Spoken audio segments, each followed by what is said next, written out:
Messieurs, nous, quand on refuse d'accepter les bêtises là, c'est pas pour vous punir, hein. C'est pas pour vous faire mal, hein. C'est pour nous protéger. Tout simplement. De toute manière, quand on reste et on accepte les merdes là, n'est-ce pas que vous trompez? N'est-ce pas que vous allez chercher deuxième femme? N'est-ce pas que vous chassez ces femmes-là pour épouser d'autres femmes? C'est pas ça. Beaucoup, on a vu le cas de Annie ici. Annie, la femme de Two-Face, qui a accepté toute forme d'humiliation, toute forme de merde. Mais le gars ne l'a-t-il pas laissé pour aller épouser une autre femme? Donc, peu importe qu'on accepte ou pas, vous avez la liberté d'aller là où vous voulez. Vous avez la liberté de faire ce que vous voulez, de tromper avec qui vous voulez, de faire des enfants avec qui vous voulez. Même si je reste et que j'accepte l'infidélité, tu vas continuer à tromper, tu vas continuer à ramener de la merde. Tu peux me laisser pour épouser une autre femme, même si j'accepte l'infidélité. Voilà Annie aujourd'hui. Si elle ne trouve pas quelqu'un pour l'épouser là, n'est-ce pas qu'elle finira seule? C'est pas ça.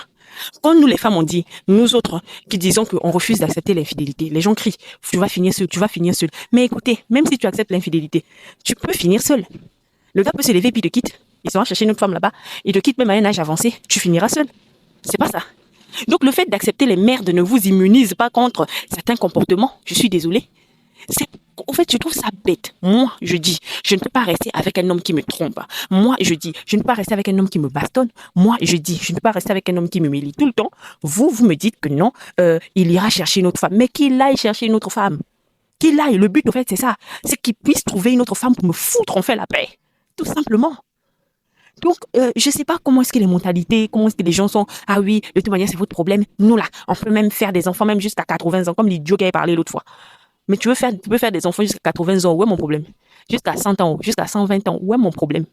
Où est mon problème? Moi, si je refuse d'accepter les bêtises, c'est pour me protéger. C'est pour protéger ma vie, c'est pour protéger ma santé physique et mentale, c'est pour protéger mon aura spirituelle. C'est tout.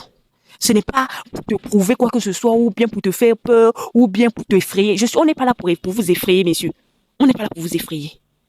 On n'est pas là pour vous faire peur, pour vous faire mal. On sait que ça vous fait pas mal. Et on s'en fout.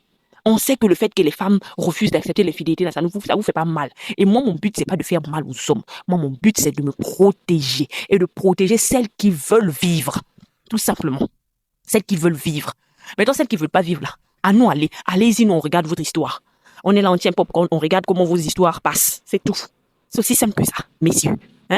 Donc, arrêtez de trop trembler, au fait. Arrêtez de trop vous agiter. On n'est pas là pour vous prouver quoi que ce soit. Nous, on est là pour nous protéger. On parle pour notre protection personnelle. C'est tout. Donc, je viens parler encore aux dames. Mesdames, ce n'est pas parce que tu vas accepter l'infidélité que ton homme ne va pas te laisser. Il peut te laisser. Tu as vu le cas de Annie. Il y a beaucoup de cas d'école comme ça, vous connaissez. Il peut t'abandonner et aller chercher une autre femme, bien que tu aies accepté, que tu as enduré toutes les merdes. Voilà. C'est pas parce qu'un homme peut faire des enfants à 80 ans et que toi, tu peux pas, que tu vas rester avec un homme bizarre. De toute manière, même si tu restes là, il va aller chercher une autre femme là-bas et l'enceinte devant toi. Donc, c'est à toi de voir. Soit tu restes, soit tu pars. Mais quelqu'un comme moi, tu commences tes foutaises, je me lève, je pars. Si tu veux, va épouser Miss Monde. Va épouser toutes les belles femmes de la terre. Va enceinter toutes les belles go que tu connais. Publie ça sur les réseaux. Je m'en fous. Moi, l'essentiel, ma santé physique et mentale est protégée. Mon aura spirituelle est protégée. Point. Le reste, c'est pas mon problème.